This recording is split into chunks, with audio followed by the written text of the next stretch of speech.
The story of No Time to Die begins many years before James Bond's final mission ever starts. In a quiet, snowy forest, a young girl named Madeline Swan lives peacefully with her mother, Mathilde Bourbon. But their calm life is suddenly shattered when danger comes knocking at their door. A mysterious man named Cipher Safin arrives, wearing a mask and carrying death with him. He is not there by accident. Safin has been sent on a mission connected to the criminal organization known as Spectre, under orders from the powerful and terrifying Ernst Stavro Blofeld. Madeline watches in horror as Safin kills her mother right in front of her. It is a moment that changes her forever. In fear and desperation, Madeline grabs a gun and shoots Safin. She believes she has saved herself, but Safin survives.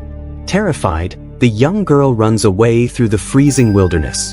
She escapes onto a nearby frozen lake, but the ice breaks beneath her feet and she falls into the icy water. Everything goes dark as Madeline struggles helplessly, thinking she will die. But then, in a surprising twist, Safin reaches down and pulls her out. Instead of finishing her off, he spares her life, leaving her with questions that will haunt her forever. Years later, James Bond has left much of his old life behind, but trouble always finds him.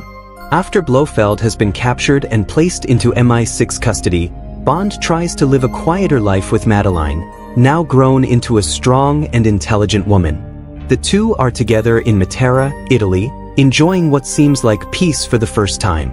Bond believes he has finally found love and a future, but Bond's past is never far away. He decides to visit the tomb of Vesper Lynd, the woman he once loved and lost. As he stands there, memories flood his mind, but suddenly a bomb explodes. Bond is thrown back, stunned but alive. Chaos erupts, and within minutes assassins from Spectre swarm the area.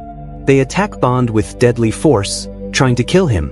Bond fights with everything he has and manages to escape, but something feels wrong. One of the attackers leaves evidence meant to frame Madeline. Bond and Madeline run, trying to survive, but Bond's trust begins to crack. He starts to believe Madeline has betrayed him. The woman he loves becomes the person he suspects most. Heartbroken and furious, Bond forces Madeline onto a train and sends her away. Their relationship ends in pain, mistrust, and silence as Bond walks away alone once again. 5 years pass, and James Bond is now retired, living in Jamaica far away from MI6 and far away from violence. He spends his days trying to forget the past, but the world refuses to let him rest. At MI6, a dangerous new project has been secretly created. The scientist Valdo Oberchev has been working on something called Project Heracles. It is not a normal weapon, but something far worse. Heracles is a bioweapon made of nanobots, tiny machines that spread like a virus through touch. These nanobots can be programmed to target someone based on their DNA, meaning the weapon can kill one specific person while leaving everyone else unharmed, or so they thought. Oberchev modifies the coding so it can also kill anyone related to the target, wiping out entire families. Heracles becomes a weapon of mass destruction. Before anyone can fully understand the danger, Oberchev is kidnapped by Spectre. A deadly assassin named Primo leads the mission, the same man who attacked Bond in Matera years earlier. Oberchev is forced to steal a vial of the weapon before being taken, and the lab is destroyed, leaving MI6 scrambling. Bond is pulled back into the world of spies when Felix Leiter, his old friend from the CIA, comes to see him. Felix tells Bond that Oberchev has been taken and that Spectre is gathering in Cuba, and he needs Bond's help. Bond refuses at first because he is tired, broken, and done with missions, but then something unexpected happens. Bond meets Nomi, a new MI6 agent who has taken the 007 title since Bond retired. She informs him about Project Heracles, and Bond is furious to learn MI6 allowed such a weapon to exist. Even worse, M secretly approved it without full government knowledge, making Bond feel betrayed. Knowing the danger is too great, Bond agrees to help Felix. Bond travels to Cuba, where the situation grows even darker. In Santiago, he meets Paloma, a bright and skilled CIA agent. Together, they infiltrate a Spectre gathering. It is supposed to be a celebration, but it quickly becomes a massacre. Back in prison, Blofeld watches everything through a special bionic eye device. He believes he is about to witness Bond's death and releases what he thinks is a nanobot mist meant to kill Bond. But Blofeld is wrong. Abrachev has reprogrammed the nanobots under Safin's orders. Instead of killing Bond, the mist kills all the Spectre members gathered in the room. One by one, they collapse and die, and Spectre is wiped out in an instant. Bond survives and captures Abrachev, believing the mission is almost complete, but betrayal strikes again.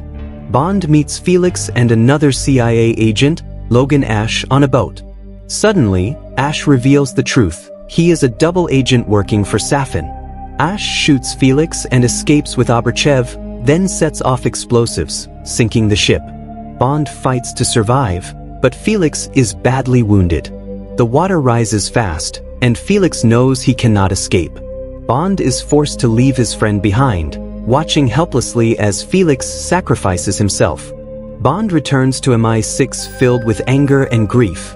He demands answers, and deep down he knows this is only the beginning. After the heartbreaking death of Felix Leiter, James Bond returns to London a changed man. His old friend is gone, and the world feels darker than ever.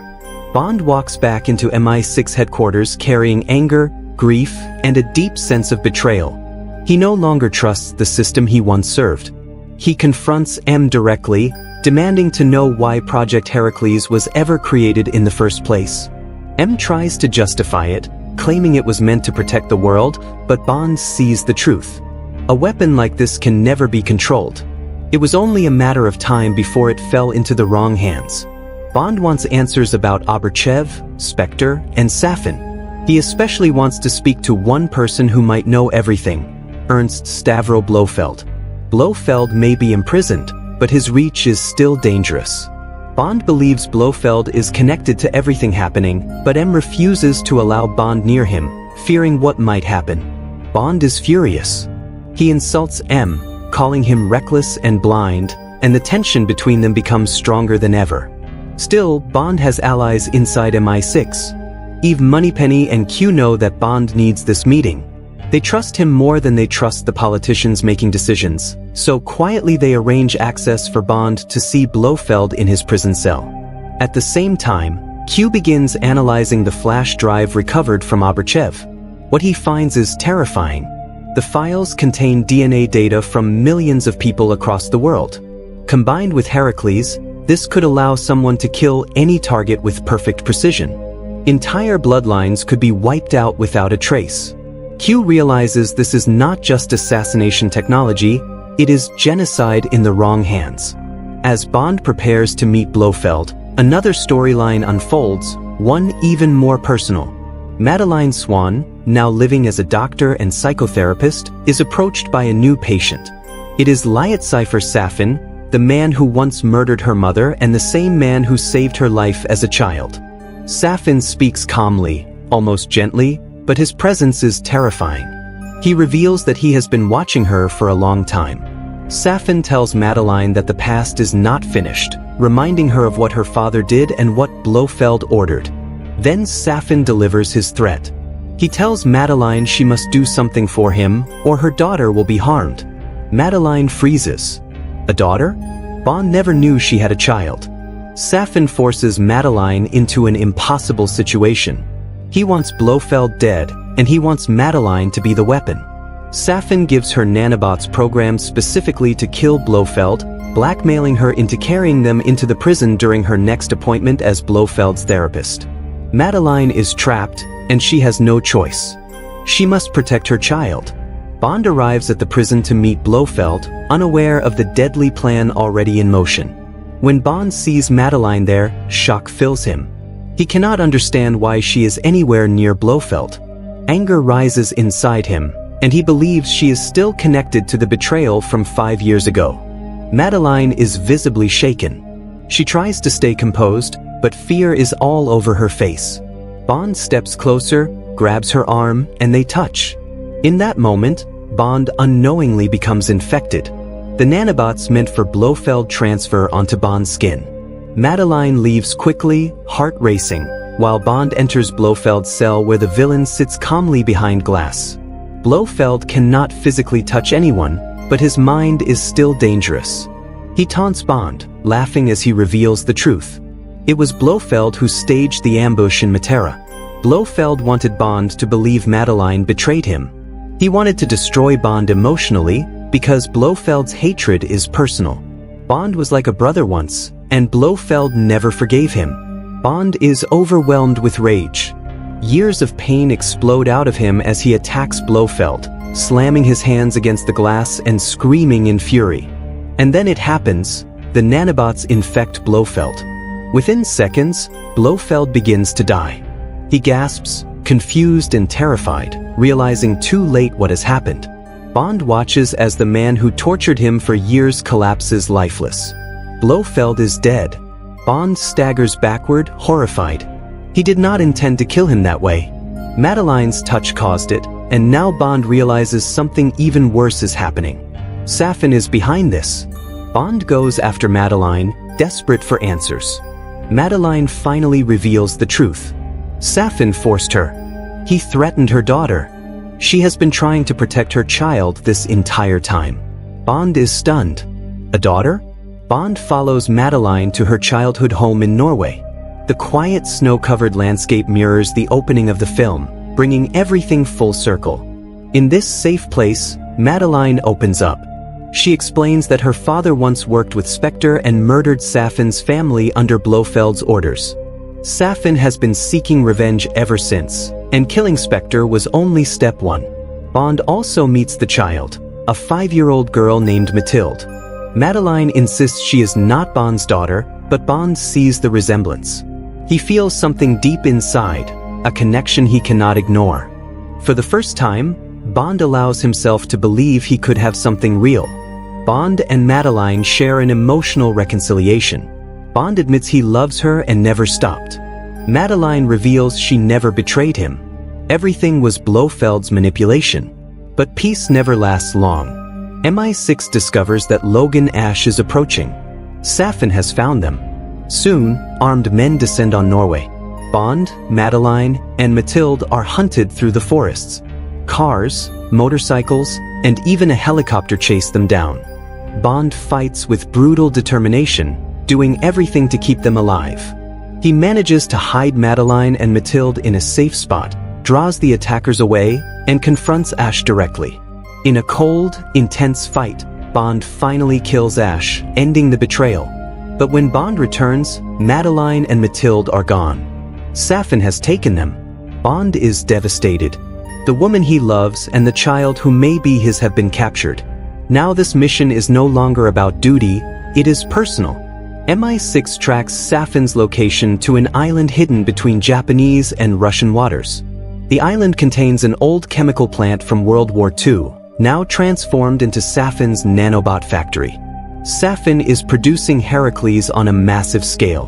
His plan is no longer revenge, it is mass murder. He wants to reshape the world with death. Bond teams up with Nomi. Despite their earlier tension, they now share the same goal: stop Safin before millions die.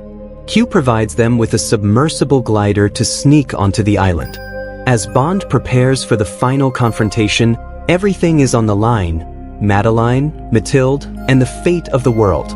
Bond is heading into the most dangerous mission of his life, and he may not return. James Bond knows the mission ahead may be his last. The island where Safin is hiding is not just a secret base, it is a factory of death. Somewhere inside, Madeline Swan and young Mathilde are being held hostage, and a weapon more terrifying than nuclear bombs is being prepared. Heracles, the nanobot bioweapon, is being mass-produced, ready to be unleashed on the world. Bond is no longer fighting only as an agent of MI6. He is fighting as a man with something to lose. Bond and Nomi travel together toward the island, uneasy allies but united by the same purpose. Nomi may have replaced Bond as 007, but even she understands this is bigger than titles or pride. This is about stopping Safin before humanity pays the price.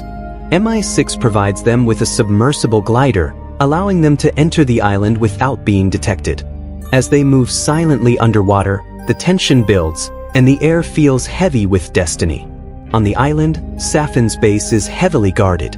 Armed men patrol the facility, and inside the lab, Abrachev continues his work, forced or willingly assisting Safin in creating more nanobots. The technology is spreading like poison, ready to infect anyone Safin chooses. A single touch could mean death. No bullets, no explosions, just invisible murder coded in DNA. Madeline is trapped inside the base, separated from her daughter. She is terrified and desperate, searching for Mathilde. Safin keeps control with calm cruelty, speaking as if he is doing something noble, as if death is his gift to the world. He believes people are corrupt and that the world deserves cleansing.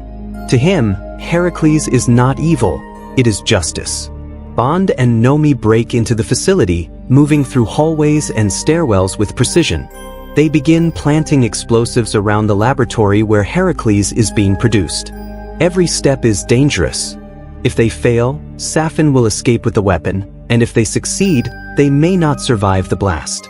Bond fights through Safin's guards with brutal determination. His age shows, but his skill remains lethal. One by one, he takes them down, pushing deeper into the heart of the base. His only focus is Madeline and Mathilde. He cannot lose them.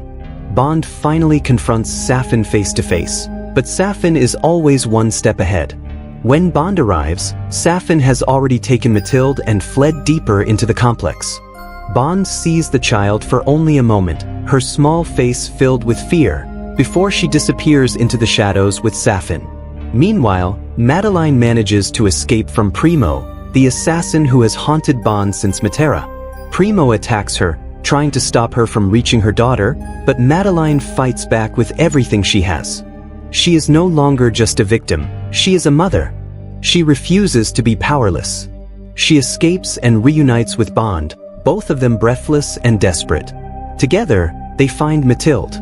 Safin has abandoned her, leaving the child alone like bait in a deadly trap.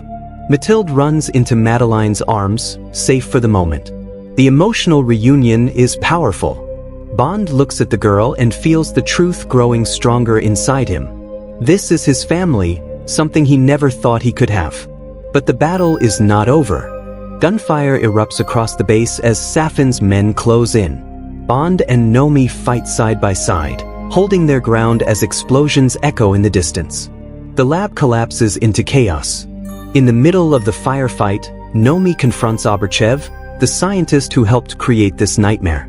Abrachev begs for his life, always the coward, always trying to survive, but Nomi shows no mercy. She pushes him into a vat of nanobots, killing him instantly. The man who played with death is consumed by his own creation. Bond and Madeline share a quiet moment amid the chaos. They kiss, a moment filled with love, pain, and the knowledge that time is running out. Bond tells her softly, "I'll be a minute." He wants her to leave, to escape with Mathilde while there is still time. Nomi agrees to evacuate them. She takes Madeline and Mathilde towards safety, leading them to a boat waiting near the island's edge.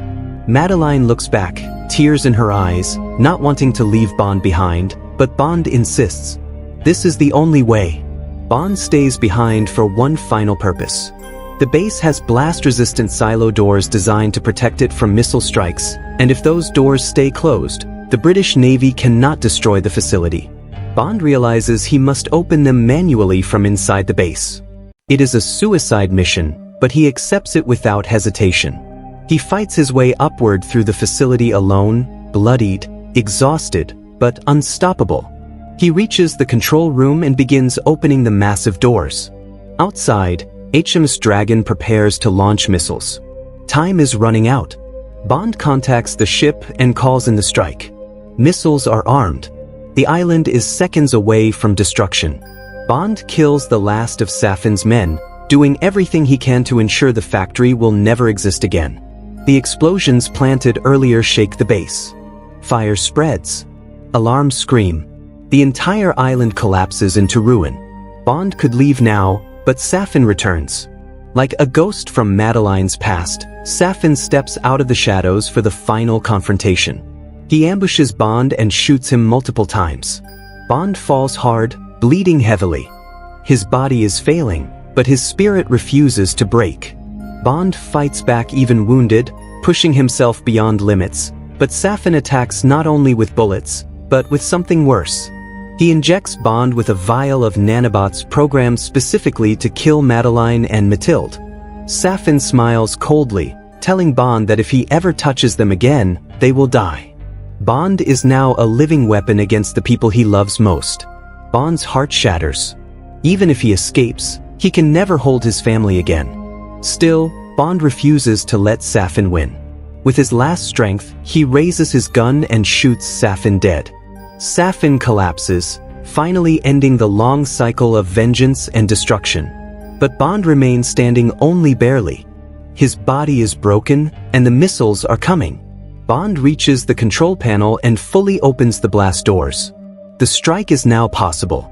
The island will be destroyed, but Bond cannot leave. Even if he survives, the nanobots inside him will always be dangerous.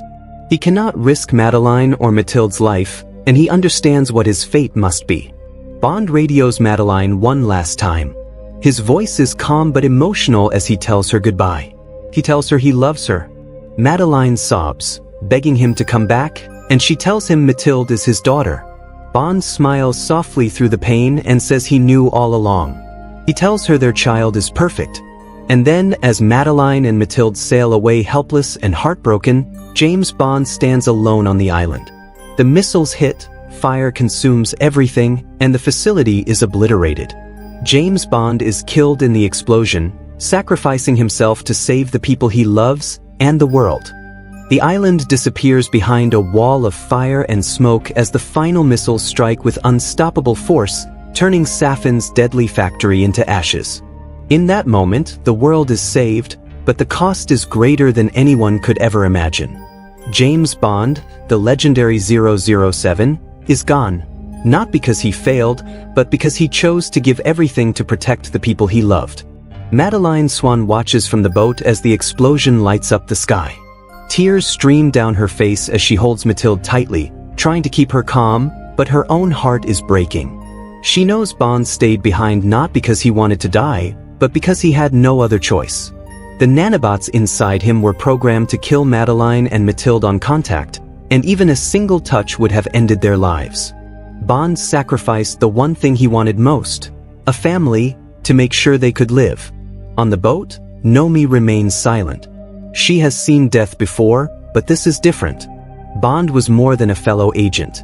He was a symbol, a man who carried the weight of the world for decades, and now that weight has finally crushed him. As the smoke rises in the distance, Madeline whispers goodbye.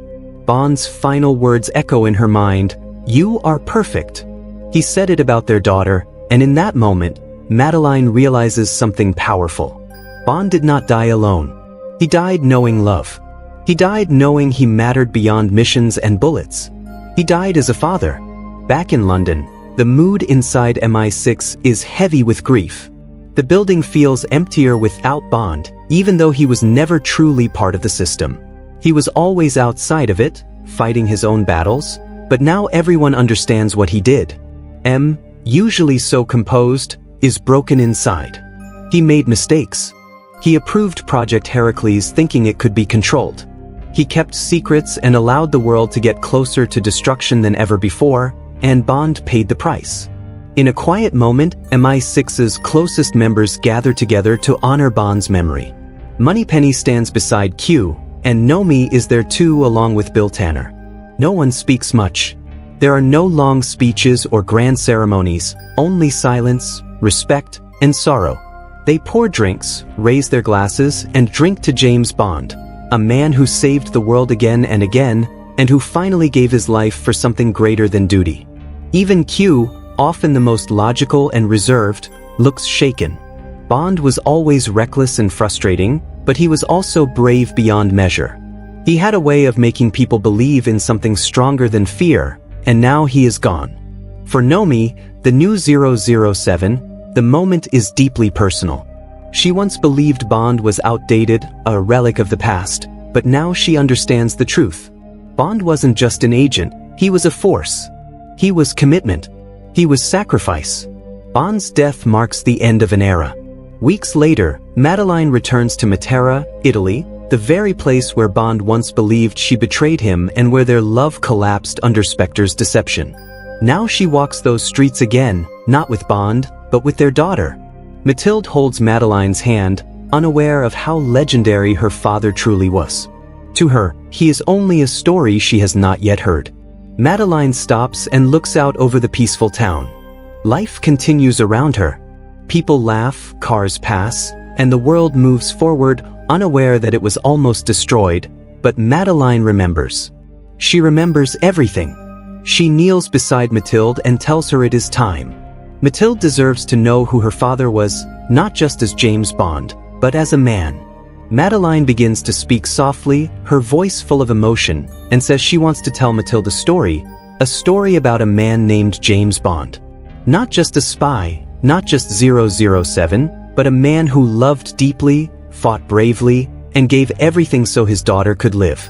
The story ends not with darkness, but with legacy, because James Bond may be gone, but his name, his sacrifice, and his love will live forever.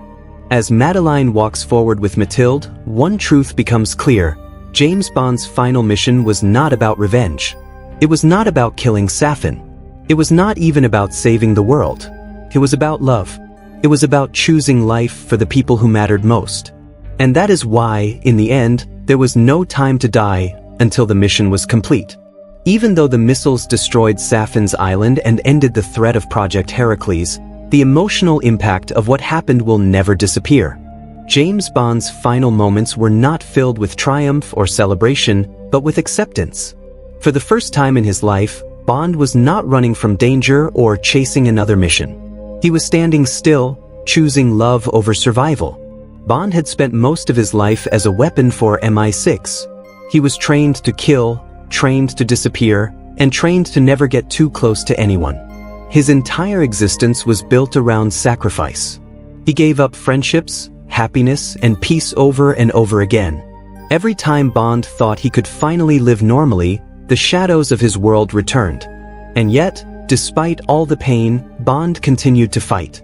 The difference this time was simple. This time, Bond was not fighting because he was ordered to. He was fighting because he cared. Madeline Swan was not just another woman in his life. She became the person who saw beyond the myth of 007. She saw the man underneath the gun and the suit. Mathilde was the future Bond never believed he could have. When Bond discovered he had a daughter, something inside him changed forever. The hardened spy who once believed attachment was weakness suddenly found meaning in something pure and human. Bond may have been famous for saving the world, but what he truly wanted was something smaller. A home, a family, a chance to love without fear. And in the cruelest twist of fate, once Bond finally found that life, it was taken away. Safin believed Bond's love made him vulnerable. He believed infecting Bond with nanobots targeting Madeline and Mathilde was the perfect punishment. Safin wanted Bond to suffer, to live knowing he could never touch the people he loved again, but Safin underestimated one thing. Bond did not choose despair. Bond chose sacrifice.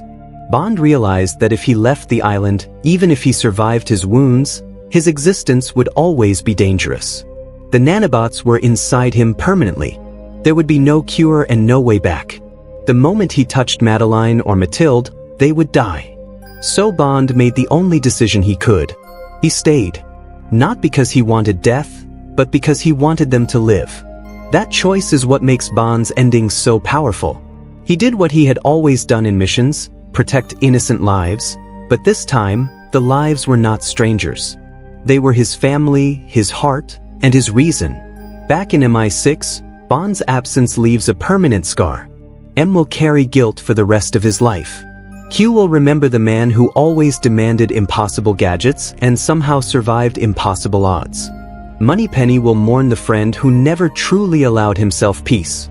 And Nomi, the agent who inherited the number 007, will understand that the title is not what matters. Bond was never great because he was 007. Bond was great because he was willing to give everything. His death also signals the end of Spectre. Blofeld is gone. Safin is gone.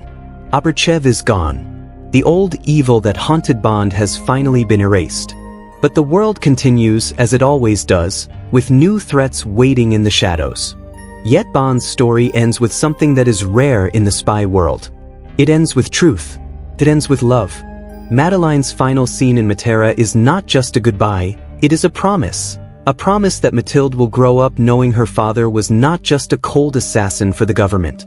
He was a man who felt deeply, who suffered greatly, and who ultimately became more than a spy. He became a father. And so the legend of James Bond does not end in darkness. It ends in legacy.